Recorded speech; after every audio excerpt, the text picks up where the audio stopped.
banished from Earth Classic Game Room broadcasts from the intergalactic space arcade on its never-ending mission to review everything.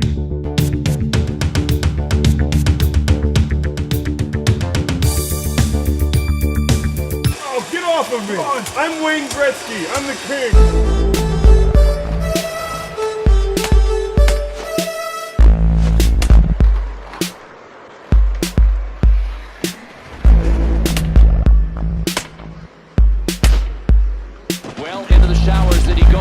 Sure, I can argue with the call. It is a game misconduct for a guy that could have been.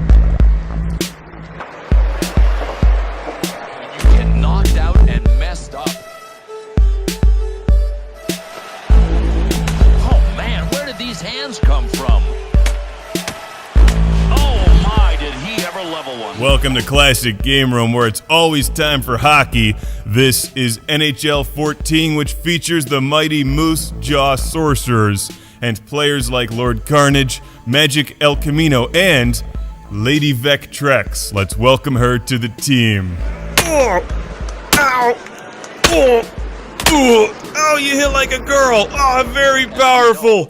Girl, it's Lady Vectrex and the Moose Jaw Sorcerers dominating the NHL and universe once again. I love the replay function in this game. No hit goes unnoticed. Oh, Mario, you're such a dirty player. What do you think, you own a team? Here's a nice feature returning from NHL 13, Girls. I never played that game. I guess I was locked out that year, which I think is a great feature. I know a lot of girls who watch hockey, but to be fair, they'd all rather just create clones of Chris Letang. That almost looks like Chris Letang, just a little bit. Collision right there, what a shot. Letang is on the Sorcerers, along with some other players you may have heard of, like Wayne Gretzky, Mario Lemieux, Lord Carnage, and Derek England. For what? Yeah, come on. England's gonna Nice go, call, tripping right? the call. Derek England is an innocent man. He never does anything wrong. Come on. Well, this is 2 for tripping, whether it was accidental or not. Okay, maybe that may have been tripping. You see, that's one of the problems with the NHL. They call you for tripping, as well as threatening one of the Islanders with a chainsaw. In Mario Lemieux's defense, it was the Islanders. Boy, he is feeding him a steady diet of carpal tunnel. Look, the NHL series from Electronic Arts has been my favorite sports series since the first one on the Sega Genesis. Oh, this is not going to be a pretty memory if he can remember it. He starts because it plays really well, it's a great series of games, and it's pretty much the only sport I care about. Oh my, what? So it's a good thing that it gets the best treatment. His offense goes to work as they win the draw. So I'm totally biased in pretty much every way, but the fact is, playing this game is like watching the hockey game you want to make. And that's exactly what it should do. It looks like hockey, it feels like hockey, it sure as hell sounds like hockey. Great work on the sound design.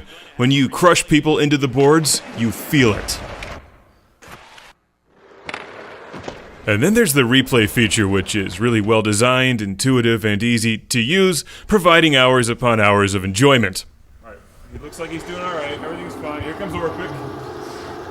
Crushed and into the board with his head. Oh, that's gonna hurt. Let's watch that again. Oh, that's not good. Oh! Oh! Oh! Please make it stop. Oh god, that hurts. Even if you see something happen in the background, you can zoom in on it, highlight it, play it over and over again, and rub it into your friends' faces. What a mustard shot that was. And he scores! But let's talk about what you should have done when you added some girl players. Re-record some of the dialogue to reflect that, because Lady Vectrex is all woman. Taffy's contributions to his team, here's the goal, Bill, but it's more than that. Well, he sent the message with the fight. Also, I had to make her nickname Taffy because they didn't program Vectrex as a spoken name. Come on, really? I expect that next time. The Sabres lead by 1. Can they protect it? Score! And it's a tie game. You have your basic complement of NHL teams, as well as the option to delete the Flyers and replace them with the Erie Otters. And of course, you can make your own fictional team, just like the Columbus Blue Jackets. Replete with an amazing mullet, which is what takes this game from good to great. Mullets. You get your usual complement of single-player modes like Quick Play or play through the entire season. There's online gameplay and, of course, local, play your friends, back like we did in the Stone Age on the Sega Genesis. My recommendation is that if you love hockey, you play this game. It's far healthier than real hockey because unless your friends are complete jerks, there's not much of a chance you'll get a concussion or be impaled. Oh, this isn't going to last long. And where else can you see Sidney Crosby win a fight? He really should grow a mullet.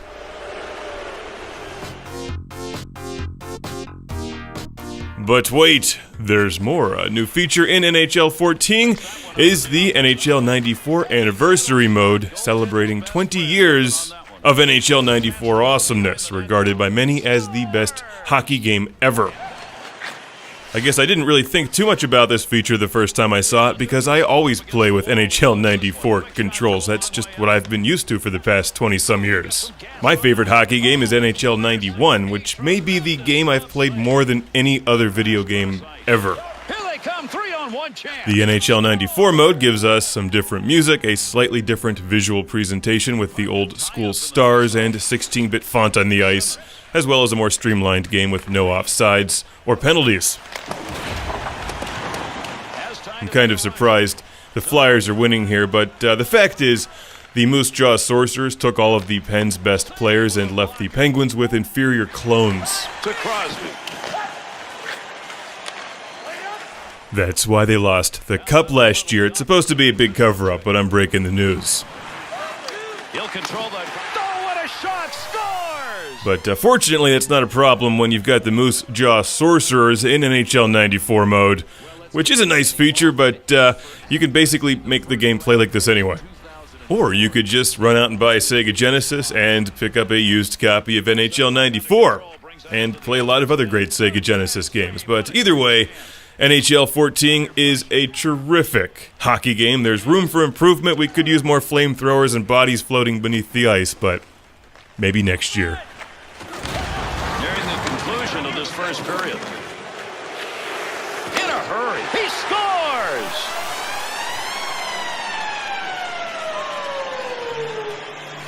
And that's the end of this game. It is over. The Sorcerers win in this game is proof that it's what you do in the end that matters. Well, they didn't win this on puck possession. They were like junkyard dogs turning pucks over, and when they got it, they were able to capitalize.